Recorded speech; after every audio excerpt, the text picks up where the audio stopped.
time? Yeah.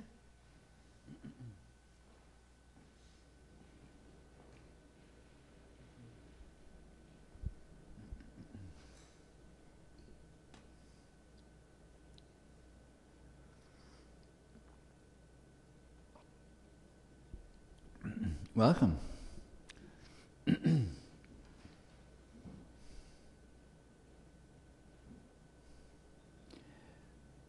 What's happening here, what this is, what you are, is utterly beyond your wildest imagination, is completely inconceivable.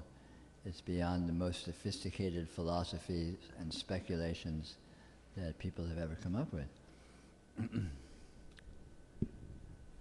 Realizing what this is, what is already the case, what you are, is the goal of all true spirituality. And on the contrary, not misunderstanding what this is, misunderstanding what's going on here, is the sole spiritual problem.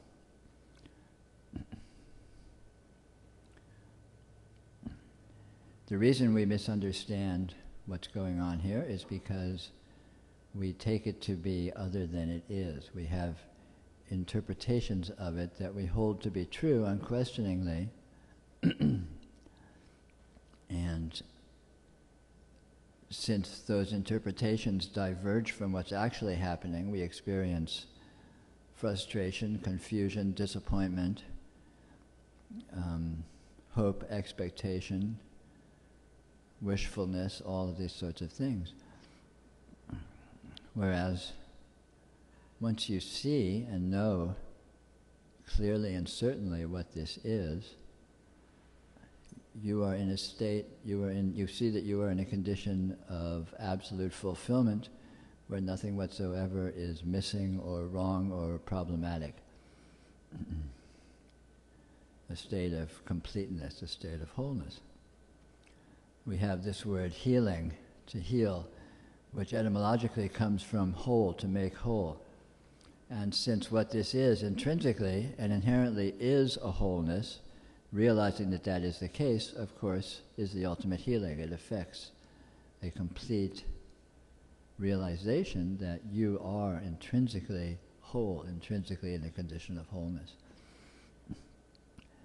So the problem is that we hold these worldviews, we hold these interpretations, we hold these definitions of what we are, what's happening here, what the world is, what other people are, and so on and so forth. These worldviews tend to be very elaborate and very specific, and worst of all, they tend to be unquestioned. We tend to assume that these are just objectively true, and we tend not to notice that in actual fact, we are supplying these definitions essentially in our imagination. These worldviews, these imagined worldviews, may be supported by the fact that they're more or less in agreement with the worldviews that people around us seem to be espousing and what they say and how they behave. And so we sort of figure, well, everyone else sort of is seeing it that way, it must be true.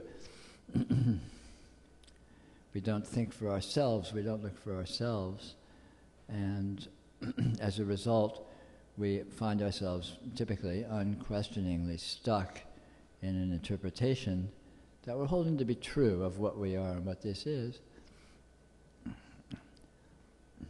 So it turns out that the solution to this problem is quite simple, because what this is clearly displayed. It's right here. It's not hidden. It's not obscure.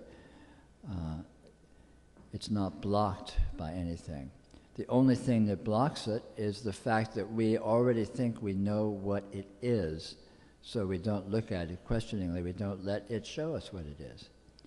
So the solution to the dilemma is to discover a technique or find ourselves looking at this experience outside of the context of our worldview, outside of the context of our interpretations, and in that case we are able to see what it is.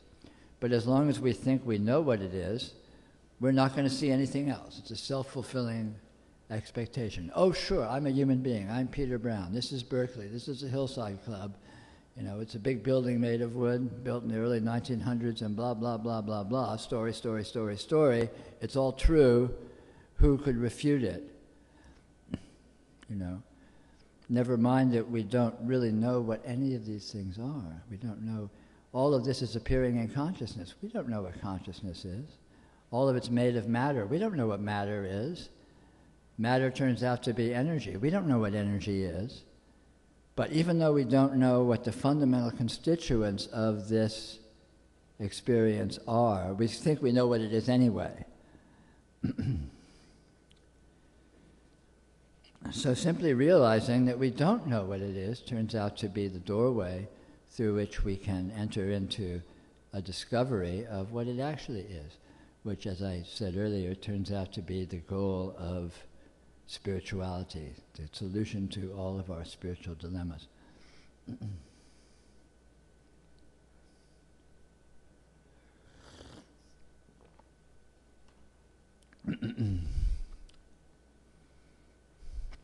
And it's relatively easy to find ourselves outside of our worldview in looking at our experience, because we do it all the time.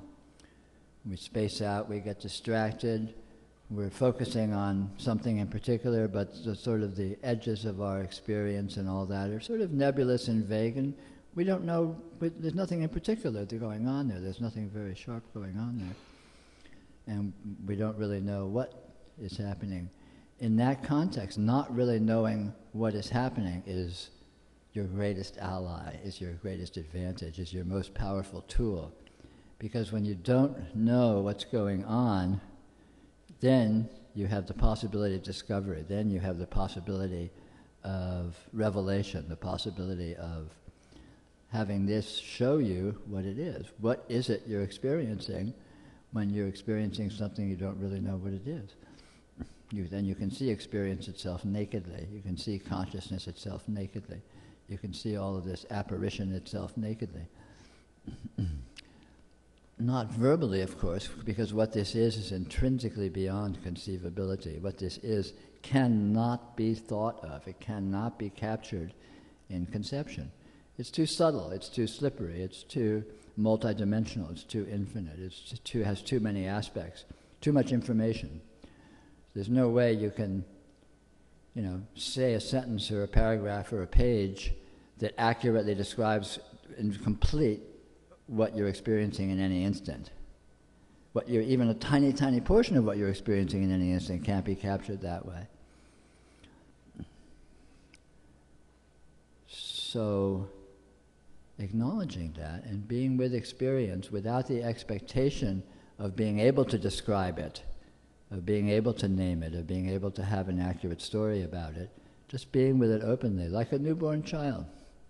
Christ is supposed to have said at one point, unless you become like a newborn baby, you can't enter the kingdom of heaven. And this is exactly what he was referring to. If you could be with your experience in an openness, in a non-definitional way, in a non-interpretive way of just being present with it. And of course, you're always present with it. You can't not be present with your experience. You can't make your experience go away, can you? You can't shut it off. You can't stop it. But just to be with it in this openness, in this, not holding it to be this or that, then, as Christ put it, you can enter the kingdom of heaven, which means you can discover what this is, which turns out to be wholeness. It turns out to be completeness. It turns out to be what you are, and it turns out to be what has been referred to throughout the ages as God or the Absolute or the Self or all these other various exalted, exciting, hyperbolic notions. But it is exactly that. It is that. And it's here to be discovered if we just take the trouble to look at it and stop telling it what it is and let it tell us what it is. So anyway, that's my spiel for the night. We can have a little chat if you'd like. If you have anything you'd like to say, if you wouldn't mind speaking into a microphone, not that we need it because we're a small group, But there may be people following along online, that way they can hear what you have to say. I can't see anything because I'm being blinded by this light, so if you want to say anything, just get the mic and start talking and we'll... I have the mic right here in the middle. Raise your hand if you want to talk.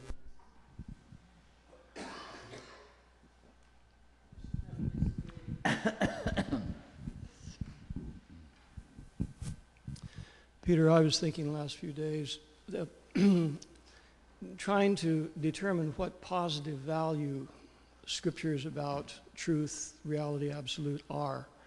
I can see the negative value, untangling wrong views of reality. But the positive value of it, aside from maybe some scriptures that maybe have a transmissive power of their own, I think maybe some do that, but barring that, just knowing the theory about truth and reality from the highest point of view, I'm wondering if that isn't more an obstruction sometimes. Yeah. Well, simply, if some of these spiritual teachings, if they're disruptive of your worldview, if they are unsettling or they shake up the way you're holding things to be, then that's valuable from the point of view of coming to being with your experience openly and hence in the possibility of discovery. But if, on the other hand, on the contrary, if you hold them as, if you aspire to see things in the way that they posit, if you sort of hold them as structures of truth or statements of truth that you then try to orient yourself towards, you're just basically orienting towards another worldview, which is the only way to be stuck, the only way to imprison yourself, to essentially prevent true spiritual discovery. And the same thing applies to anything spiritual practice is, so on and so forth. You can use anything in your experience as a vehicle to entrap yourself, or you can use anything in your experience as an opportunity to discover openness, to discover reality.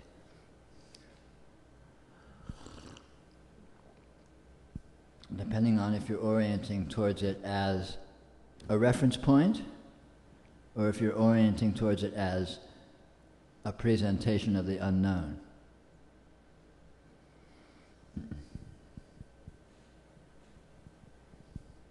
Yes, that was getting to be my second question about practice. I'm sorry. I said that was you're zeroing in on the second part of that, which I was also pondering, the practice itself. It's possible to have a kind of intuition or a sense of reality, and yet you aren't that reality when you're having that. You're really a subject looking at it. Mm-hmm. And I'm just wondering if I'm as close to that reality when I am in that paradigm, dualistic paradigm, as I might think I am. Right.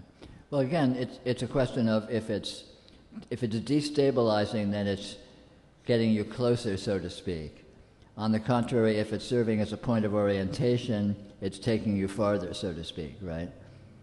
In other words, you're using it as an anchor to trap yourself, or you're using it as a crowbar to break loose your structures, your imaginary worldview that alone is what can trap you.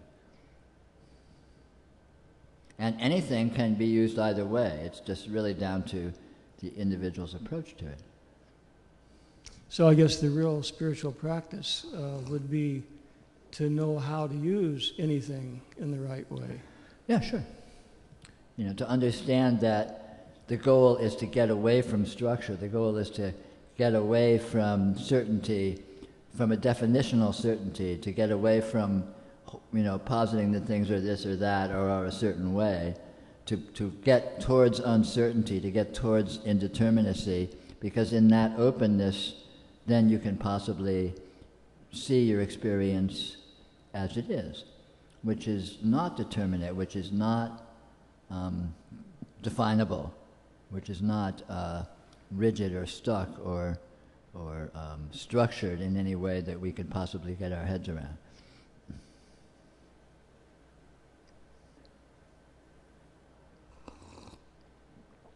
Just to check on definition, when you use indeterminacy as a term,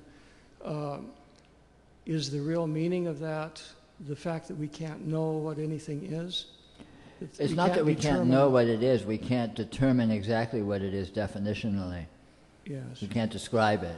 It can't be pinned down and said, I know exactly what this is. It's exactly X, Y, Z.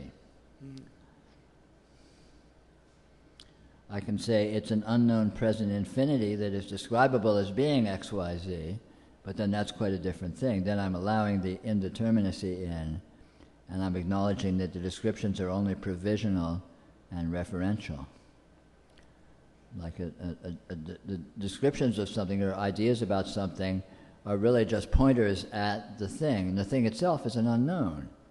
You know, and so a name or a description or an idea about something is just its address. It's a way of indicating it, but it doesn't in actuality define it.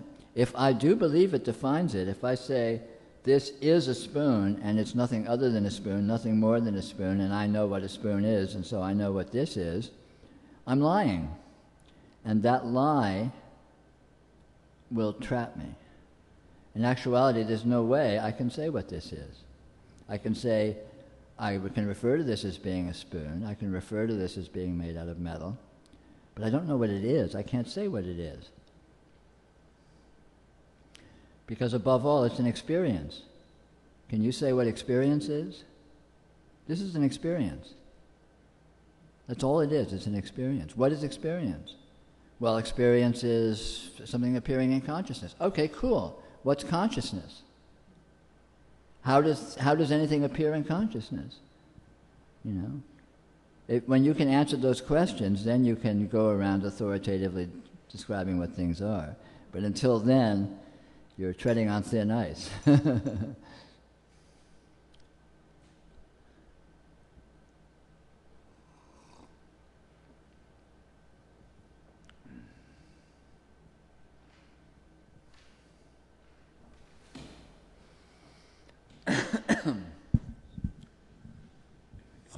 Isn't that what scientists think that they're doing all the time, is stating what things are and defining them and so forth? Not intelligent scientists. Intelligent scientists define the terms of their experiment, define the parameters of their observations, and give the results of their experiments within the terms of those parameters. So they define what temperature is, they define what measurement is, and then they take measurements and read out temperatures.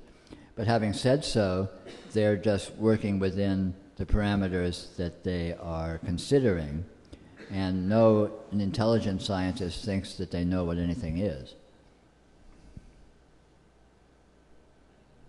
An intelligent scientist can say, well, we know, an intelligent physicist will say, we know a lot about what happens when we measure the observation of what we call atoms and subatomic particles and et cetera, et cetera, et cetera.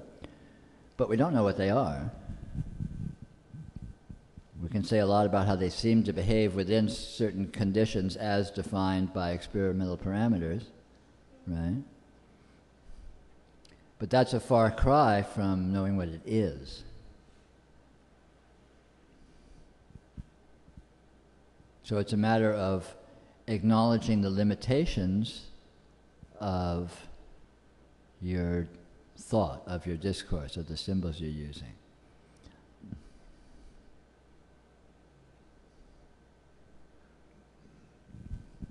Do you think that they have any sense of how far along, how close or anything like that they are to knowing what anything might be? Well, ultimately, that's an impossibility. Yeah.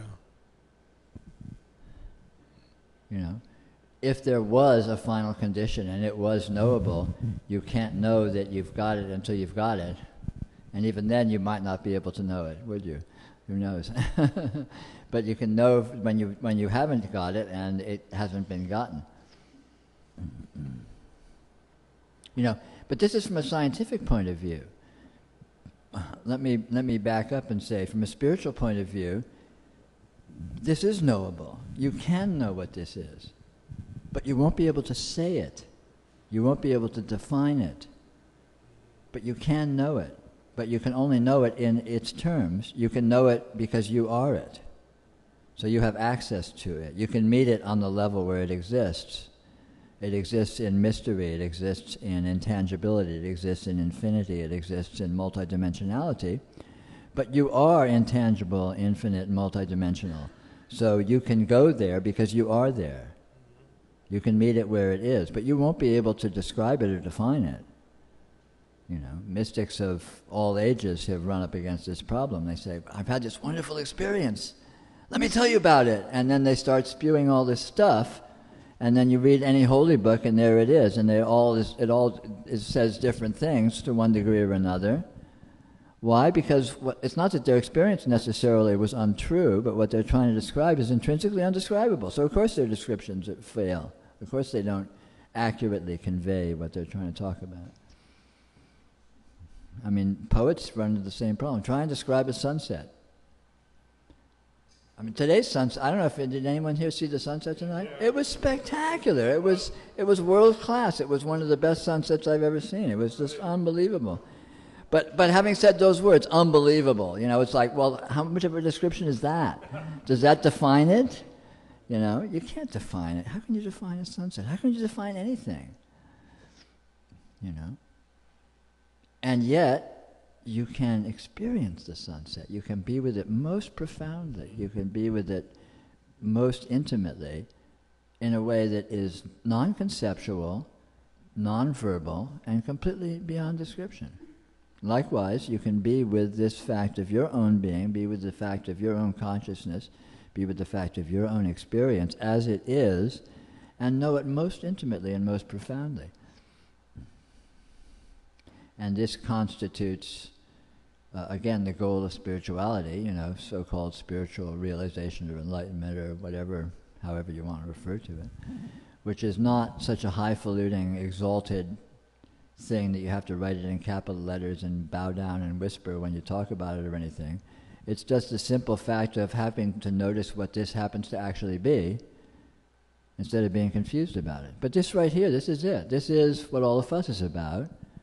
When you just notice what that actually is, that's this astounding condition of realization or enlightenment or, you know, whatever you want to call it.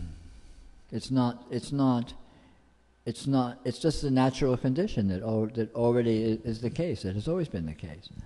And it's just a matter of noticing it. Stop calling it something else. Stop thinking of it as something else. Just be with it, not knowing what it is, and then it becomes quite obvious what it is. Of course, again, you won't be able to say what that is, but you can know it most intimately. I'd like to backtrack a little bit. Recently, I guess it's dawned on me that you have some objections to meditation. Not at all. Oh. Again, like I was saying to this gentleman, you know, any spiritual practice can be liberating or can be entrapping. It's liberating if it has the effect of destabilizing the customary way you hold things. It's entrapping if it becomes something that you orient yourself towards, basically creating another worldview, creating another point of reference, creating another structure. Because then it just becomes another fantasy. Do you follow that? Yes, right, yeah. So it's down to basically it's an empirical matter. It's a matter of the effect it has in your life. If meditation is actually taking you away from or taking you out of your usual way of seeing things or being with things or being with your experience, then it's potentially valuable in this quest. Mm-hmm. But on the contrary, if it's something where, I'm a meditator now and I've got my little cushion in my corner and my altar set up and I go there, I meditate from 10 to 10:20 every day, and it becomes an anchor. It becomes another way of defining yourself as I'm a meditator. And definitions are our problem. We over-define ourselves. The solution is to under-define ourselves, stop defining ourselves, say, I don't know what I am. And in that context, there's a possibility of noticing what you actually are. So if meditation is taking you in the direction of not knowing, then it can be valuable. If you're using it as another way of defining yourself, You know, I mean, you can look at a lot of spiritual practitioners. There are people who have been doing it for 40 years, and they have this practice and this guru and this lineage, and they meditate and they do it on these practices, and they've been to India 14 times, and they've been to this mountain, and they've been to this holy. It's like, you know, all of this story it's an anchor. You know, it's carrying around lead weights. You know, how about just right here, right now? You know, India has nothing special. It's not right here, right now. This is reality. India is not realer than this, right? If you want to know what reality is, why not just look right here? You know, and you don't need gurus, and you don't need lineages, and you don't need, you know, to shave your head and get a funny foreign name. You know, you just be here now. You know, in the famous words of our friend Ram.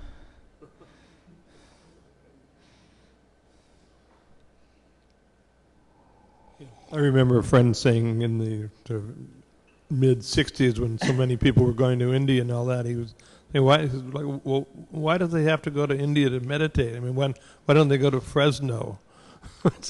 Yeah, I mean, why not go to Hawaii, for God's sakes? Because it's nice. You know, go to the French Riviera, luxury hotel.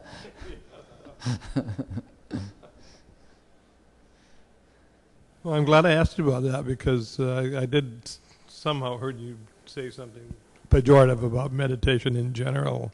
I was walking by or something, and I wondered what that was about. No, it's not. It's not that meditation in itself is bad. It's that, you know, in my experience, most people, or certainly many people, use meditation as just another. They misunderstand and use it as another thing to orient themselves towards, which you know, innocently and well-intentionedly, but unbeknownst to them, is just increasing, or at least not decreasing the problem, which is defining themselves, defining their situation, defining what they're doing, defining what's happening, defining anything to any degree whatsoever. Yeah, exactly. But again, it's not the activity or not. It's whether or not you're using it to define or using it to destabilize your customary definitions. If it's unsettling, if it's taking you out of your normalcy, out of your comfort zone, it's potentially a really good thing from a spiritual point of view. If it's just settling you into an orientation, even if it's a new one, but if it's settling you in and hunkering you down and giving you a lot of reference points and points of definition, then it's not doing you any good at all spiritually in actuality. I mean, it may be a so-called spiritual activity. It may be meditating and shaved your head and you're going barefoot and you're eating vegan and you're, you know, wearing orange robes that are, you know, made out of organic cotton, and you know, you got your Sanskrit name and blah, blah. It's like, yeah, and you know, that a lot of people define that as being spiritual, but, you know, it's just, you change the names and you can define yourself as a Republican who, you know, goes down to the mall and hangs out and, you know, watches TV and tries to make a lot of money and impress the neighbors, and you just change the terms. It's no more or less defined than that, so it's no more or less entrapping.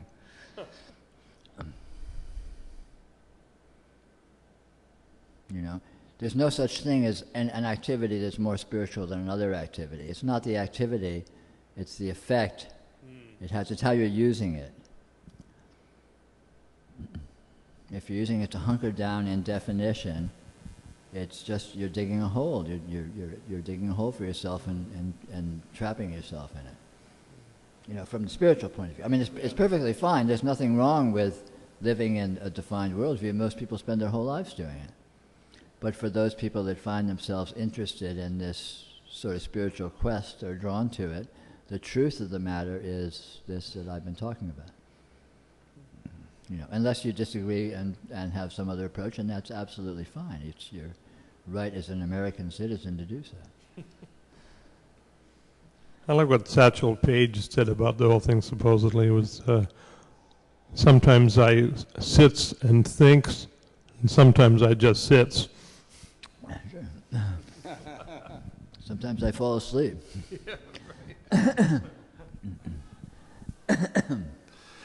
Yeah, I just wonder what your take on a quote by Nietzsche. He said that the why questions have no answers. Yeah, and that's the answer.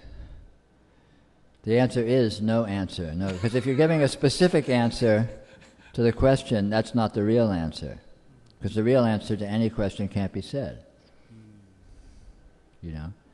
If I said, where are you? If you said anything, you'd be wrong. Because where you actually are is completely unstable. It's undefinable. You can't put it in words. Where's your experience happening? You know? I mean, how can you answer that question? It's happening, I don't know. I mean, where does experience happen? It happens in reality. Okay, cool. Where does reality happen? I don't know, in experience? I mean, you haven't really answered, you haven't said a whole lot when you say that.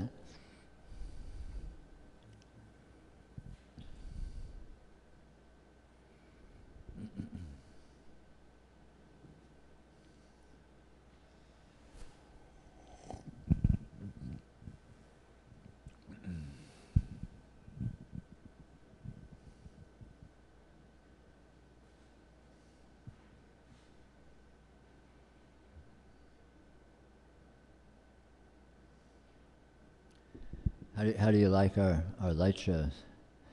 Another opportunity to destabilize. Equals get dizzy.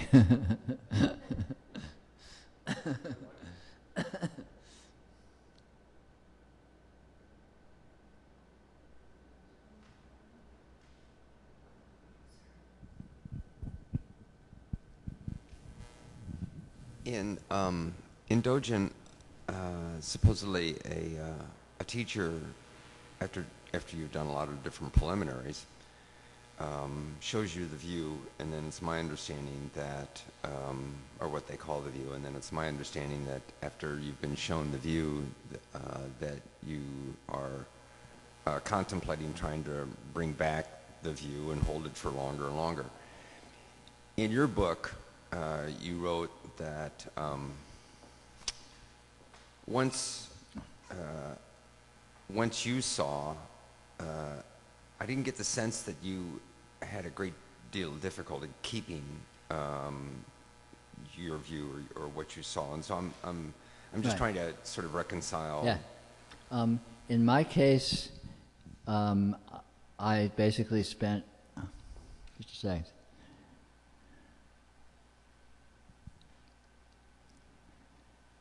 24 years in what you're talking about. I you know, the equivalent of was shown the view in 1973, and it was 1997 before I could say that I settled in it. So I would say, yeah, sure. In my experience, that's the case. But yeah, I mean, basically, in terms of how Dzogchen puts it, and what I would agree with in terms of spirituality and just in general, intrinsic terms, regardless of any particular path or philosophy, is a process of discovery. And it typically looks like there is some degree of initial discovery, which is the equivalent of being shown the view or seeing the view or whatever, and then there is a process of integration where essentially the view that one has seen becomes completely integrated with all aspects of one's existence and one's life, so that ultimately it becomes homogenized, you might say, or mixed in, or all of one thing, at which point you can be said to be completely settled in the view, in those terms. And this, you know, can happen. You know, it can look like anything in any individual case. It can happen in a week or a month or a year or decades or, you know, probably lifetimes, whatever, right? But, you know, I think all of these aspects are always apparent in any kind of spiritual discovery. There's always these aha moments which correspond to, you know, realization, seeing the view, you know, however you want to put it. And then there's moments of losing it or confusion or, working on sorting it out, or, okay, I saw that, but what about this? I saw that, but what about my family? I saw that, but what about my emotions? I saw that, but what about... And so there's this, typically protracted, but not necessarily, period of sort of integration of just the discovery that, well, actually all of that is this, and this is that. And you discover the way in which they are one thing, the way in which it's all integrated, through a process largely of maturing in sensitivity, maturing in subtlety, maturing in being able to be with things not simplistically, being able to... It's just like basically any sort of maturing in any degree, not just in spiritual terms, where you learn to, not have such a simplistic, this way or that way, mutually exclusive kind of approach. You learn to be comfortable with ambiguities. You learn to be comfortable with nebulosity and complexity, and you can kind of, as a result of that, there's a sort of an intrinsic integration that happens with all the astounding aspects of this experience of ours. And so it can be put in those terms that, like Dzogchen puts it, and I think quite accurately so. But exactly what that looks like in any individual case will always be unique. In your book, you also indicated, I think you had a separation from your teacher because you argued about the woman that you were about to marry or something. And so you did get married? And if so, my wife would like to know how difficult all of this was on your wife. On my wife? On my wife? Yes. She's sitting right over there. You should ask her. Oh. Maybe she'd care to answer that, or I'll be glad to answer it. That it was. I was a difficult person to live with for most of my life, and some may say I still am. I don't know.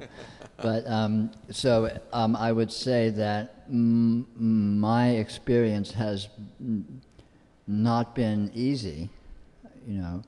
I'm sort of temperamentally, I'm a kind of an intense person, and sort of a serious and driven person in some ways, and so there was a lot of dynamics, shall we say.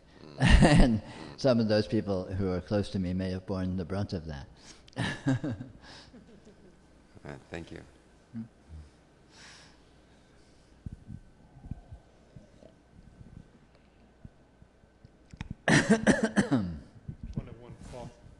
So what was the 24-year period about, though, Peter? What was the 24 years? What was it about? Yeah, well, I mean, what happened at the end of the 24 years or something there? Well, I mean, to put it very simplistically, and it's a big mistake to look at my experience or my narration of my story and expect it to have anything to do with you, because it's not necessarily, it doesn't necessarily apply, except in very general patterning. But in my case, in 1973, in the context of exposure to a very peculiar person, I had an astounding experience of, let's just call it revelation. Or you could say I had a psychotic break. There's a lot of ways to spin it. But anyway, I had an extreme experience that sent me for a loop and basically completely rearranged my orientation towards my life. But I was still in my life, and I was a stupid kid. I was 23 years old, so I was not very mature. I was not very savvy. I was not very sophisticated, and so I basically thrashed around and tried to make sense of the fact that I had seen this astounding experience and still saw it. I was available to me, this astounding perspective on what this is, but at the same time there was all these annoying details of my life that were always in my face, my own incompetence, my own immaturity, all of just these details that were confusing as hell to me. And so I sort of thrashed around in this context, in various ways, pursuing various explorations and what have you. As I said, for about 24 years. And then one day in 1997, in February, I think it was, I was sitting in a chair in my living room, and everything just clicked into place. Everything fell into place? Yes. There were no more loose ends.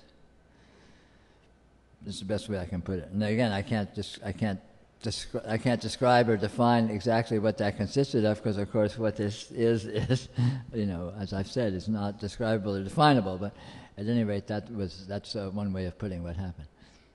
I didn't struggle anymore. I reached a point where there was no more struggle. I'd done sufficient struggling over 24 years that no more was necessary.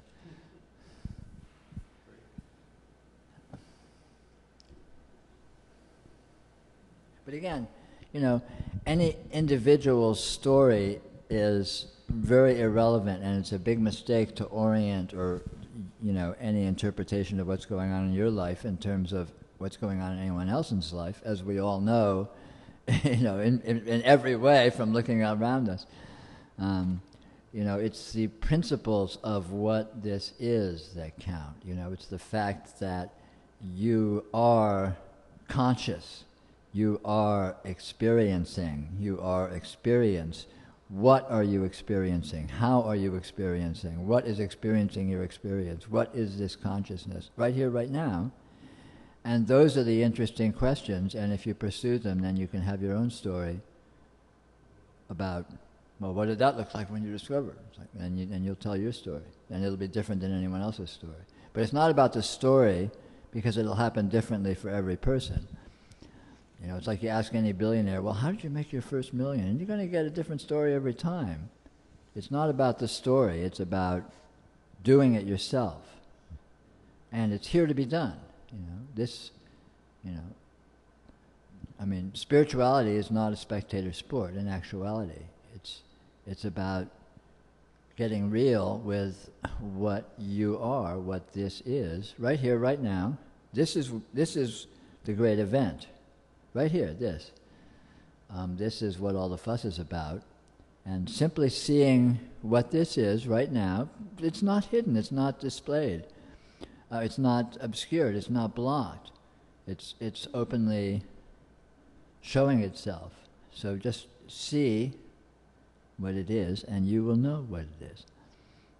But you have to look at it outside the context of what you expect it to be, outside the context of what you think it is, outside of all thoughts and ideas, and that in that context it can then show you what it is, which is nonlinear, multidimensional, intrinsically infinite, all of which, of course, beggars conceptualization or accurate description and so on and so forth.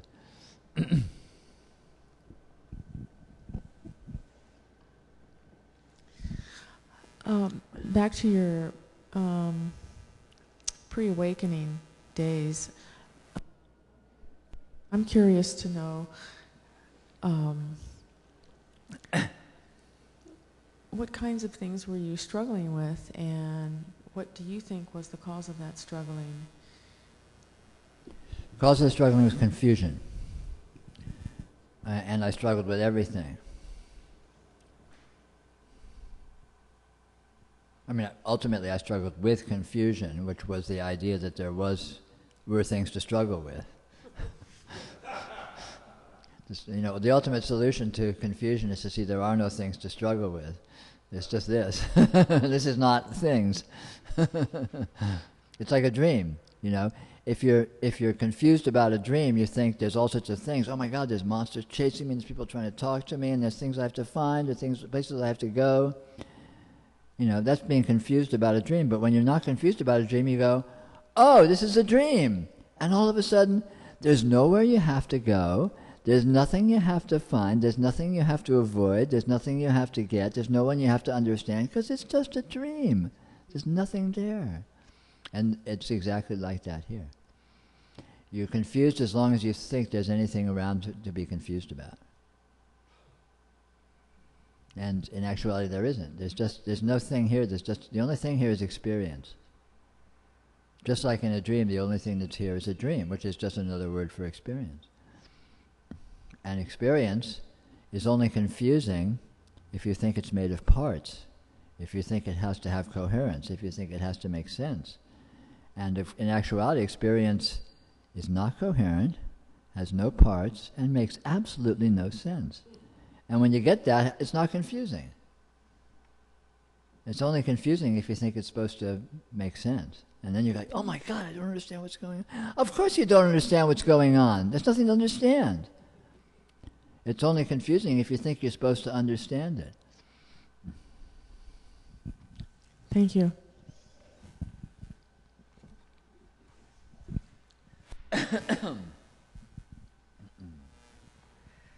Peter, I'm wondering, after you had that click and everything kind of fell into place, when you have experiences in your life, do you still have likes and dislikes? In other words, I don't like what's happening now. I'm experiencing what's happening now, but I don't like it. Right. Or Yeah, I yeah. do like this Yeah. one. Well, yes and no. There's preferences. I have preferences. I have things I like. If I have my choice between this or that, I can pick which one I like easily. I have no challenge ordering off a menu or deciding what I'd like to do today or whatever. But at the same time, it's in a context of this absolute certainty that I'm not going to gain or lose anything by what happens, by getting what I want or by not getting what I want. And so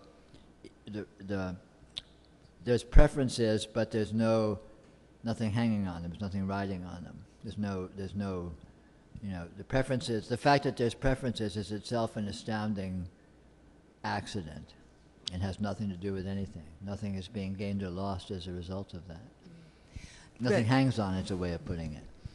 I'm sorry, what it hangs on is? Nothing hangs on it. Nothing. There's no repercussions.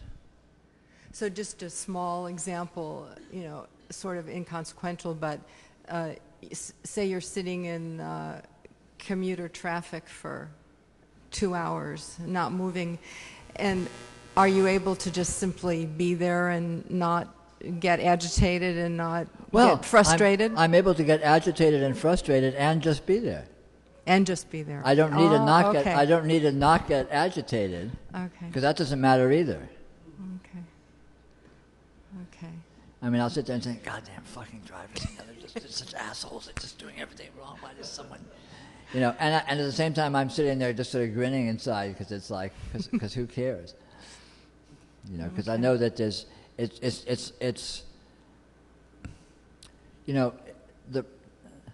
me put it this way. The personality and the functioning of the personality is just another essentially incoherent energy apparition. There's no rhyme or reason to it. It doesn't make sense. It doesn't need to be a certain way or need to be some other certain way, or there's no way it should not be. Just whatever happens, it doesn't matter. It's like in a dream. It's not like, I'm going to dream tonight. I should dream this. I shouldn't dream that. It's not like that. It's just a dream. It doesn't matter what you dream, right? Mm.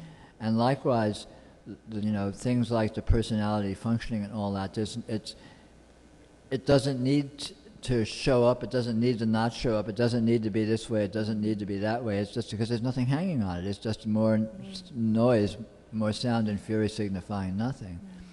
And it's as impersonal and meaningless as any other apparition, which is all totally impersonal and you could say totally meaningless or totally meaningful, but not in any way that matters. If that makes any sense to you. Yes, it does. Thank you. But do you feel, in all of this, do you have those feelings like you talked about when you struggled before this click? No. You don't have those feelings of anxiety or, I feel incompetent or this is horrible or, No. None of that happens. No, not like that. I mean, again,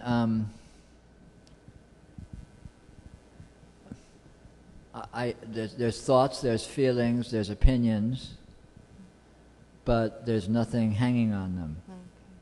There's one way to put it. So there's no struggle. There's nothing to struggle with. There's no sense that there's anything to gain or anything to lose. There's no sense that there's anything to be sorted out.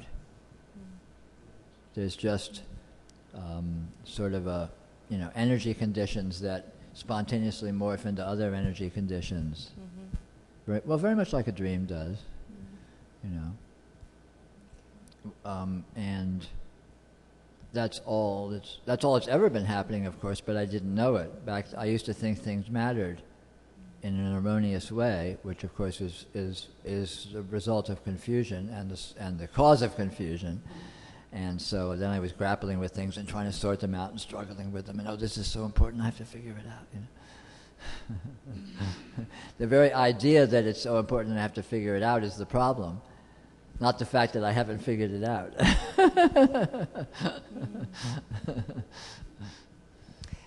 For myself, the reason I'm asking so many questions about this is that, I'm at a point of intense struggle. And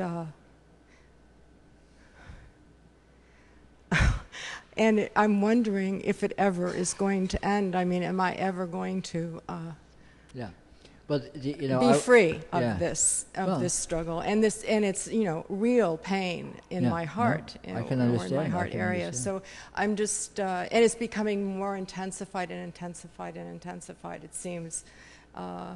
So when I hear your story, when I hear your experience, I'm wondering, where does that go? Does that also release when when you reach that click? Yes.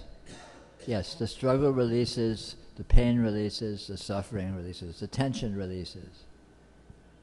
You basically let go completely into the flow of events, is one way to put it. And you stop needing the flow of events to be one way or another. And I can tell you, I can't tell you about your specific situation, but I can tell you certainly that the end of the struggle will not come from solving it. It'll come from the discovery that it is unnecessary. In other words, the things that you're struggling with, it's not that you're going to find a solution to them, because there's no solution. It's endless. As long as you're struggling, you'll always find something to struggle about. But it's ultimately the discovery that in actuality there is nothing to struggle about, because the nature of things is such that is the case. Because conditions, first of all, do not have coherence. Conditions do not come together. Conditions do not make sense. There is no finality or resolution ever of any situation. Situations just sort of randomly and strangely morph off into other situations, which strangely morph off into other situations, and after a while the thread is lost of what you thought was going on anyway, so you're off in some other situation and struggle, whatever. And as I said, the nature of what this is and how it works is completely beyond describability, but it happens that what this is such that there is in actuality nothing whatsoever to struggle about, and nothing to be gained from struggling, and nothing to be lost from not struggling, for that matter. But all of the impetus that feeds the struggle, it turns out it's false. The struggle is based on wanting to conquer something or solve something or attain something or leave something or sort something out, and none of that is actually possible. And more profoundly, none of that is necessary. You don't need to sort things out, because things are not sortable. Because there are no things. There actually are no things. There's no stable conditions whatsoever. It's like trying to sort out a dream. It's like getting upset because your dream last night didn't make sense. Of course it didn't make sense. It was a dream. It can't make sense. It couldn't make sense. And if it did make sense, that itself wouldn't make sense. That would just be a coincidence. And our waking life is exactly the same. It's never going to sort itself out. It's never going to make any sense. It's never going to have any resolution or, come together with any kind of coherence, because it can't. It's not that sort of an entity. That's not actually what's happening here. What's happening here is essentially exactly like a dream in that regard. It's sort of very strange conditions appearing, and what's more is even as conditions appear, you can't tell what they are. Even when they're right here, you can't pin them down. You know, and that's the fallacy. We think we know what's happening, and then we're struggling with what we think it is. But we're wrong, because it's not what we think it is, so we're struggling with a ghost. We're struggling with a phantasm of what things actually are. And we think the phantasm applies. We think, oh no, I'm working on this, I'm grappling with this issue. But the actuality is not the issue we think we're grappling with, because the actuality is indefinable. It's too nebulous, it's too hazy, it doesn't resolve into anything you can put a handle on or get your hands on. And all conditions are actually like that. I mean, all conditions have an open-endedness and a slipperiness and an undefinability and a multidimensionality such that you can't know what's happening ever. You can't know what anything actually is. I mean, anything. Think of people, you know. You can't know who anyone is. You can know a lot about someone that you know well, but you don't really know who they are. How can you know that? You can't. There's nothing there that has that much coherence. You know, people are like clouds. They're not sharp-edged and defined and finite and, you know, simple equations like x plus y equals 2. People are, they're just full of innuendo and surprise and moods and never-ending exploration and openness and improvisation and spontaneity and morphing and mutation and, you know. And all situations are like that. You know, you can't get a handle on what anything is. So in that context, you can't find anything actually to struggle with, because things are too ghostly. Things are too, you know, it's like trying to fight with a cloud. You know, where do you hit it? You know, you can't find it to hit it. And in actuality, this is what our experience is like. And this is noticeable, this is discoverable. If you look closely at your experience and try and pin down exactly what anything whatsoever is, on any level, sensory or more abstract, you know, notions or people or situations or social situations or the meaning of life or anything, you know, and if you're really honest and clear and precise about really being with what you're experiencing, you'll discover that, gosh, you know, there's just so much here. There's so many ways to see things. I can't resolve what anything is. It can't be done. And it's not a failing of your ability to see it. It's the fact that what it is intrinsically not resolvable, because everything is intrinsically too much information. Everything is intrinsically indeterminate. It's like cloudy. I don't know if you know physics at all or science. There's this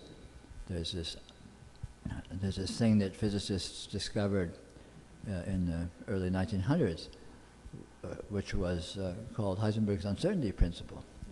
And it happens that it's an artifact of quantum physics, which is still the case. It's absolutely the case in observations in quantum physics.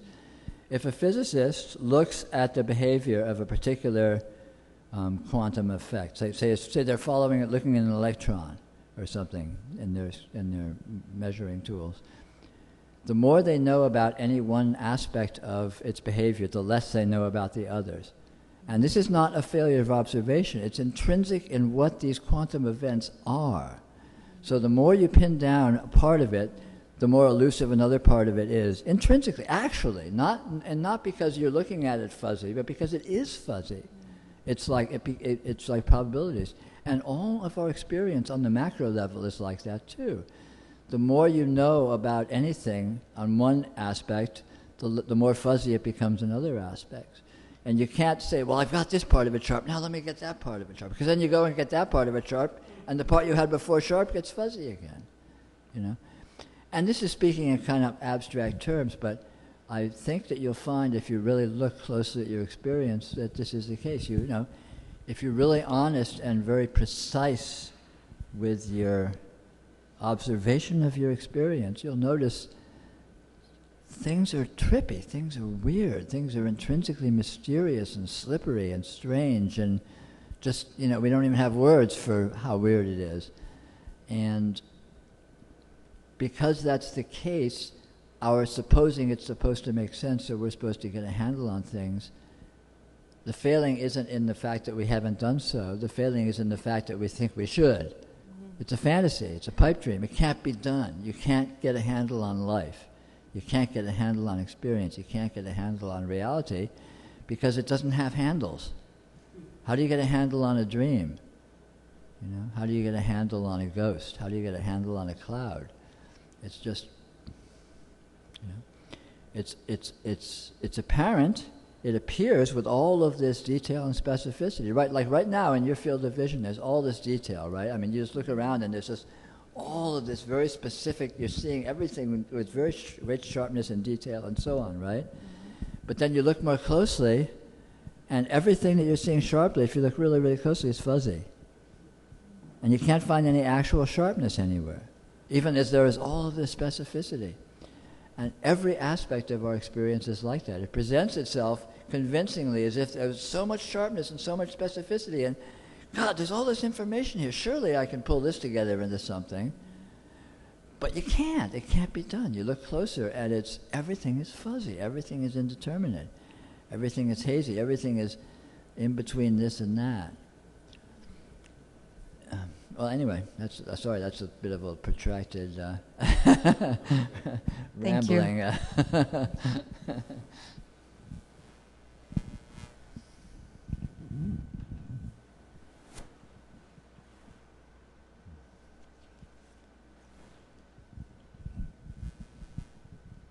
just want to thank you for that. That was wonderful, what you just went through. I really appreciate what you said. And I'm not necessarily any less confused than I was before, but, thank you. But, remember this one thing. The essence of confusion is the idea that you're supposed to not be confused. The idea that there's supposed to be some sense that's supposed to be made and you're failing to make it. It's not the case. There's no sense to be made, you know. And so that's the real confusion, isn't the fact of confusion. This is confusing as hell. Has anything ever made sense? Has anything in your life ever made sense? You know, have you ever known for sure definitively what anything is? Everything is question marks, you know. Who am I? What's going on here? What's my life, you know? Am I succeeding? Am I failing? Am I happy? Am I sad? You know, if I'm honest with myself, I can't answer any of those questions clearly. I don't even know. Yeah. It's just all murky, weird shit, you know? And that's reality. And that's not confusing. That's very simple. It's only confusing if I think it's supposed to make sense. And then all of a sudden it's confusing as hell. Why doesn't it make sense? What am I going to do? You know, what am I doing wrong? Blah, blah, blah, blah. All of a sudden I'm grappling and thrashing around. But the problem, again, isn't that it doesn't make sense. The problem is that I think it should. So confusion is itself a misunderstanding. You know, confusion is the natural condition. This is confusing as hell. But the true confusion is the idea that it's supposed to not be confusing. The idea that it's supposed to pull together into something or be coherent. I mean, in Buddhism, they call this was one of the very essential principles that Buddha enunciated, which is this principle of voidness, emptiness, shunyata, which is that nothing resolves, nothing is whole. You can't find anything, you can't resolve anything. Everything, when you approach anything, you discover the elements that are present there, but they don't resolve into any kind of wholeness or coherence. And we find this everywhere we look in our experience. I mean, don't you? Has anything in your life ever really sharpened up and made total sense, you know? Ever? For a while. For a little while, maybe. Yeah, it may have seemed to, but did it really? It certainly didn't seem to stay like that very long, yeah. I was thinking at some point when you were talking about, do you remember those word jazz records by Ken Nordine? Did you ever hear those? Yeah. Yeah, and there's one where he's talking about numbers and going through the numbers when he's quite stoned, and he's going like 2, 3, 1, and then 0. And he gets kind of scared by 0, and he said the whole idea of 0 scares him, and he says, but which doesn't make sense. And then at some point he says, but what really scares me is when it does make sense. And you know, so he gets sad on occasion too, but mostly it didn't. It seemed like he he never got to spend much time in that place either. Mm. Yeah. Thanks again.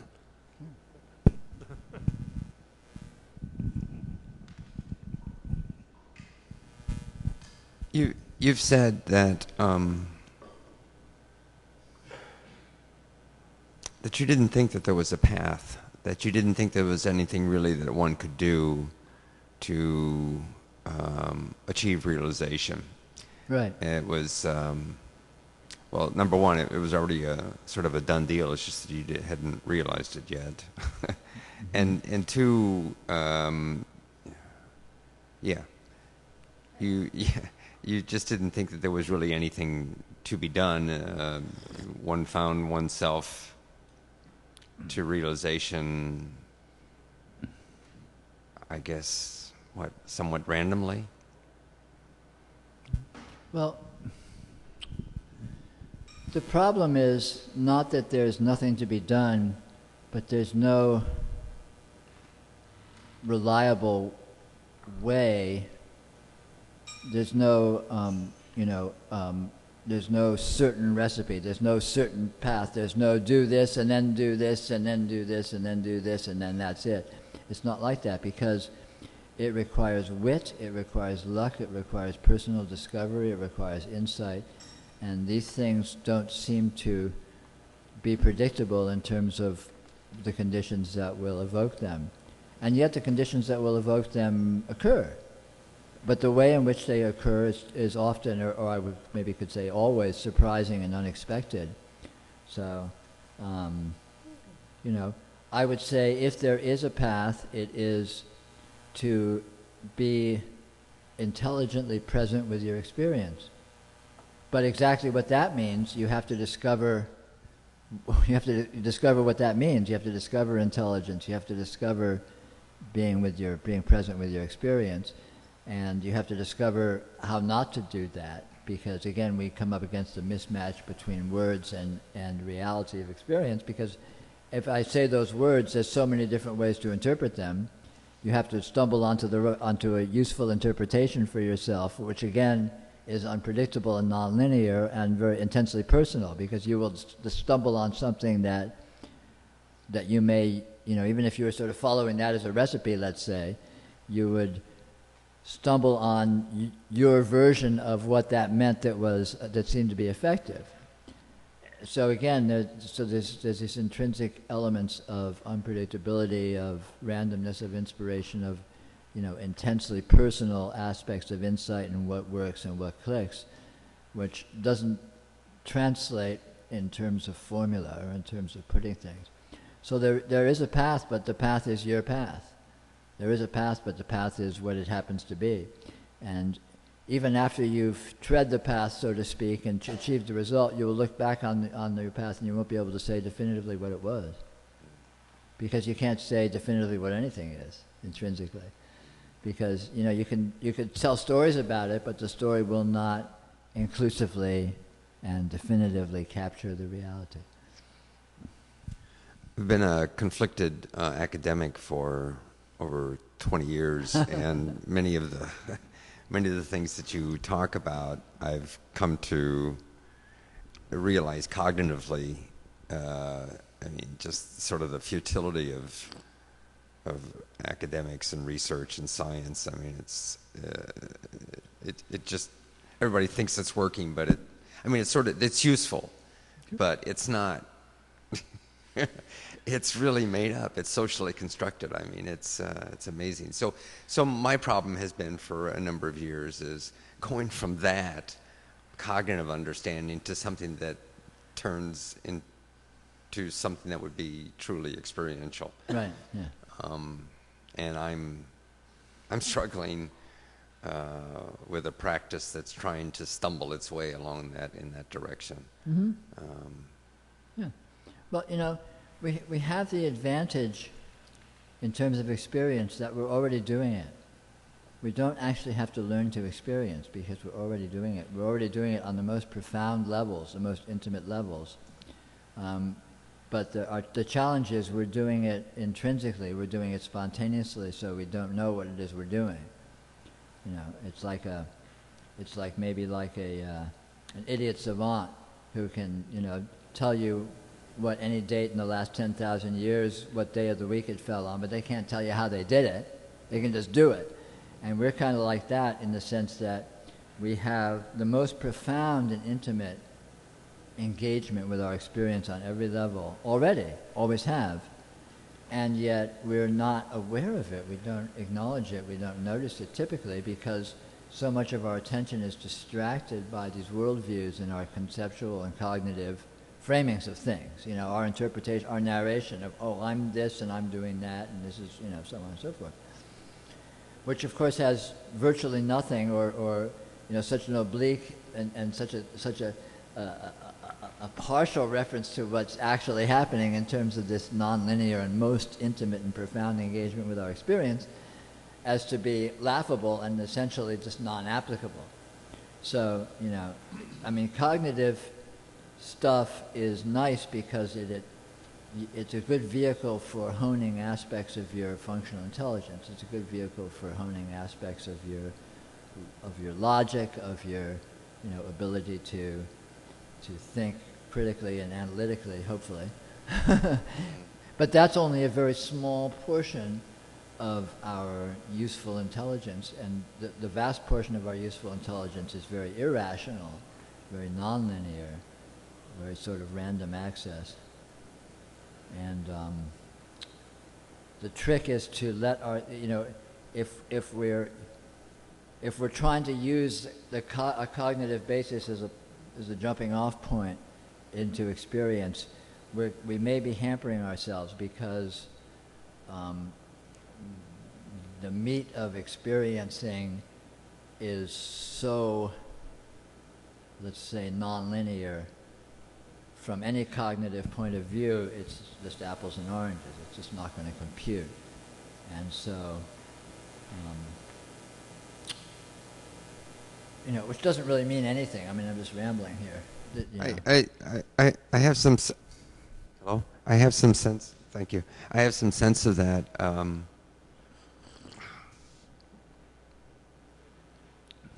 Sorry, I lost that thought, and I'm sure it wasn't important. I did have another question though. In your descriptions of reality, you make reference to an abiding sense of intelligence. Yes. Can you talk a little bit about that, please? Yes. There is the most profound, inconceivable functional intelligence in evidence in every instant and every aspect of experience whatsoever. The structure, the incredible precision and structure of what appears, the metabolism of how things appear and interact and function within each other, the cross-correlation and communication of aspects of event with other aspects of event. All of this is evidence of an inconceivable intelligence. I mean, just if you look at the aspects of experience that we call the domain of what physical sciences study, it's like all of this is astounding, deep, interactive, precise, sort of structural interaction, which is evidence of an inconceivable functionality, of an inconceivable intercommunication or interrelationship of factors. And these factors are inherent in what this is, in, call it consciousness itself or reality itself or whatever, however you want to sort of spin this macro principle that includes everything. And even the chaotic and the seeming amorphous and irrational aspects of what appears in experience still are profoundly structural and interrelated with each other in nonlinear ways. Such that you can't find any. You can't find evidence for any disconnection anywhere. You can't find evidence of any non-inclusive functionality anywhere. And by functionality, I basically mean the metabolism of structure, the way structure and form that appears in experience, you know, appears, has its trajectory, its interaction, its morphing, and disappears. You know, the inconceivable precision and harmonious way in which that happens, the way no experiential event ever obscures any other experiential event. You know, every pixel in your field of vision, it never obscures any other pixel in your field of vision. Let's just put it that way. Nothing in your vision ever obscures what's in your field of hearing. I mean, you know, in other words, your experience never blocks itself. No portion of your experience ever blocks any other portion of your experience. It may seem to through distraction, but in actuality it never does. Just for example, I mean, I'm just sort of listing, I'm making a case, I'm listing like points of evidence, but, you know, I would say in actual fact, if you look at your experience, you will find this absolute structurality and functionality and sort of interconnected cross-correlation with itself on every level, anywhere you look. And we see this in our own functioning, in the wonders of our physical metabolism and our psychic functioning and all these other things. You know, it's inconceivable. It's just inconceivable, this incredible, you know, ongoing juggling of phenomena that just is always on the verge of falling apart and inevitably, you know, moves into the next moment in perfect harmony. Anyway, I'm getting poetic now.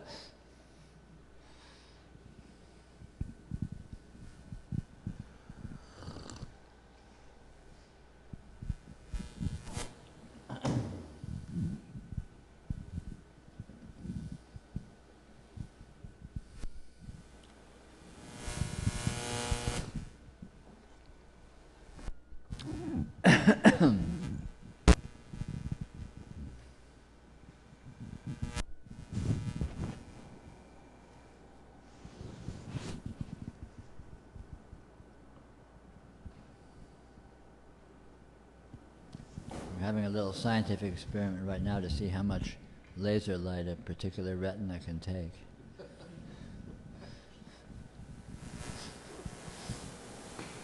Do you want me to turn it off? I'm sorry? Do you want me to turn it off? No, I'm enjoying it. It's fun. Looking into a laser proves to have its own rewards.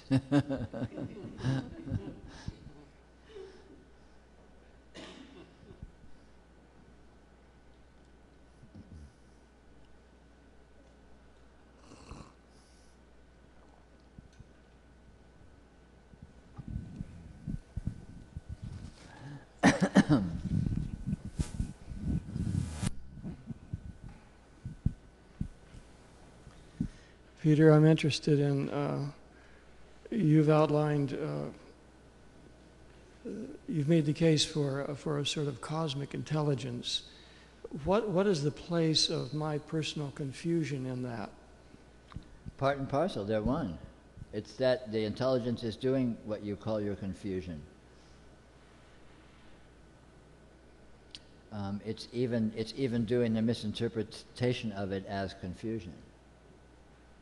In actuality, your confusion is not confusion. It's one small aspect of the process of it discovering itself,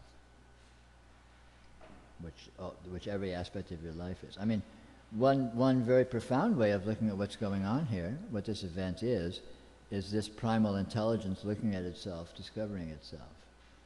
And we are along for the ride, so to speak. Of course, there is no separate us. All that is happening is this process of this intelligence discovering itself, and what we think of as our lives is just a designation of that event. And that event looks like confusion, it looks like suffering, it looks like pain, it looks like all of the human drama and aspiration and exploration that we are all so familiar with. But ultimately it turns out to be spontaneously occurring, doing itself, and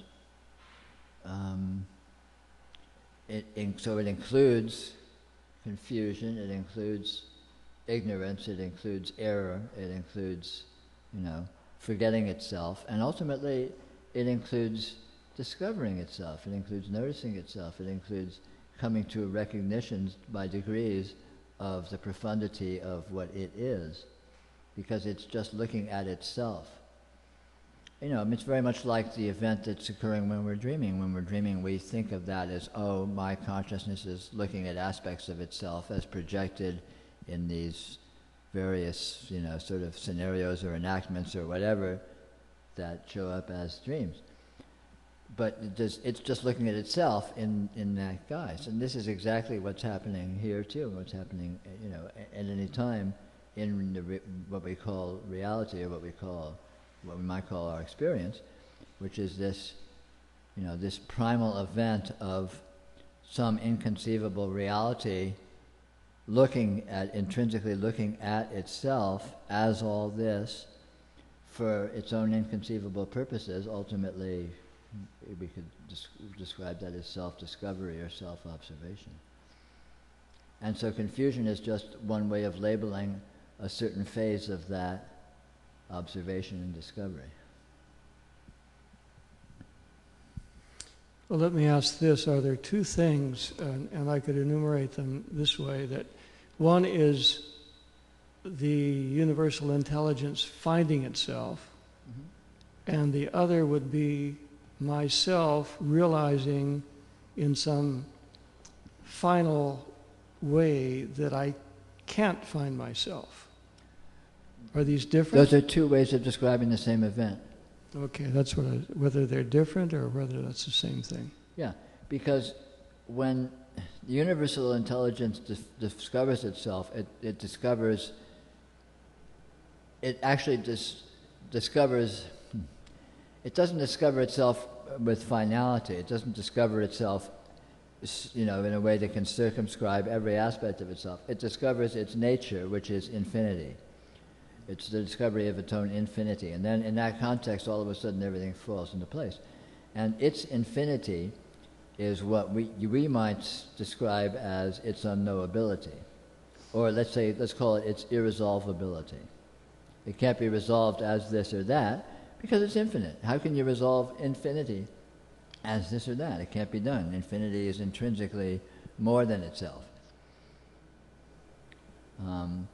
And when we discover that we can't know ourself, is a way sort of euphemistically putting, we discover that we are that which is not resolvable, i.e. we are that which is infinite, which is another way of designating the event of the inherent intelligence, discovering that it itself is infinite.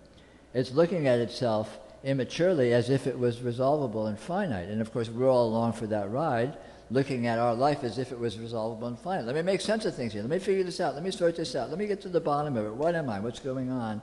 I want the answers.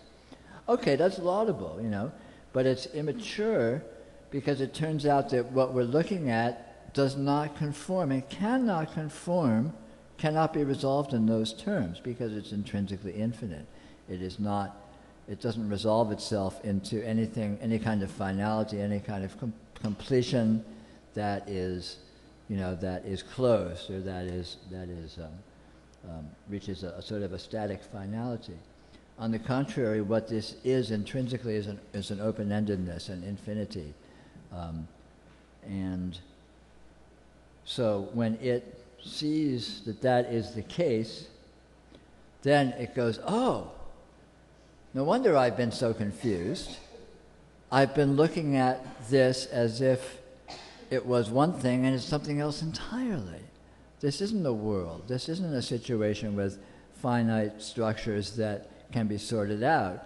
This is, you know, a readout of infinity. Well, what's a readout of infinity is going to be very ambiguous. You know, it's like a random number generator. It's, you know, what's the answer? The answer is whatever number happens to pop up at the moment. You know, it's as if you're doing arithmetic in grade school, and what's the answer to this equation? Well, any number you feel like putting down is fine.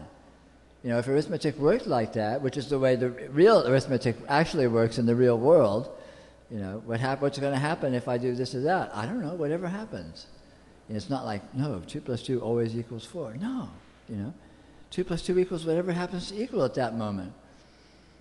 That's getting kind of abstract and far afield. But the point is that when you as a person discover or realize for a fact that you are not, what you are is not resolvable as anything finite, you're discovering the reality of infinity. And in discovering that, basically the whole ballgame changes. Your entire paradigm of what's going on here drastically shifts. And that is discovering what you actually are. You are that which is not simply resolvable. You are infinity. You are an infinite openness. And that is, putting it in personal terms, is exactly the same event as saying that the inherent intelligence discovers, oh, what I'm looking at is infinity. No wonder it doesn't resolve in finite terms. It can't. You can't resolve infinity in finite terms. It doesn't work that way. Different critter entirely.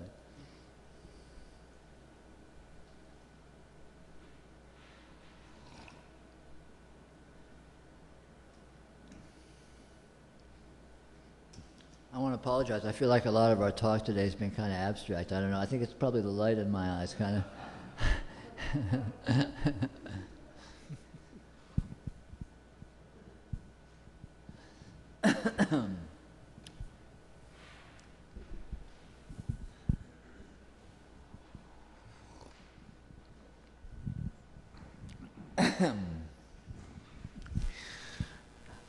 I know you've mentioned a couple of times that we just muddle along and it just happens.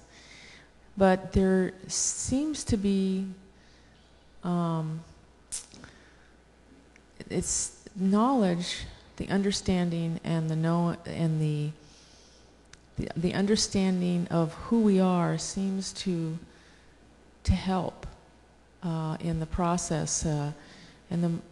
At least the more I ponder the knowledge of who I am and remember who I am, it seems to help me in the process of the unfoldment and knowing Sure.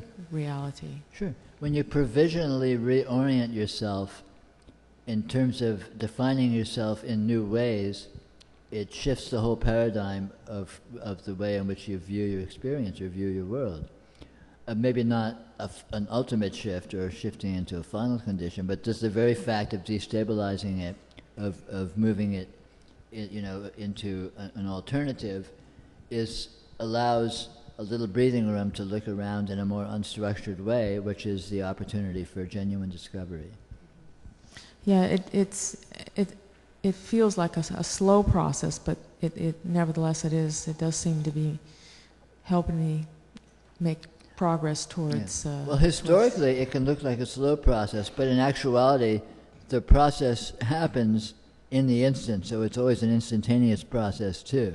When insight comes, it comes now. It doesn't come, over a long, drawn-out period. But then if you sort of analyze it historically in terms of the degree to which you're able to integrate that insight and really, reorient yourself towards your experience, that can seem to be taking a lot more time. But of course, as we know, time is only now. The only time that can be found is this instant, and this instant can't even be found.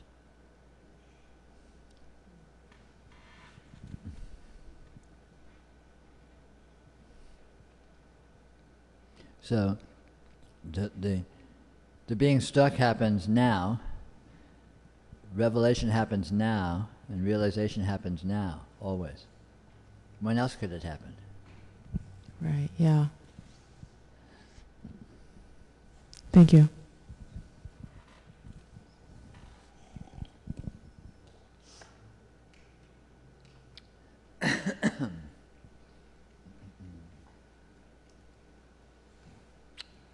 It's just about quitting time. I'd like to thank you all for coming tonight. It's a pleasure talking with you. And I hope you have a lovely week. I'll be back here in 2 weeks, if you're interested in coming back, or whatever.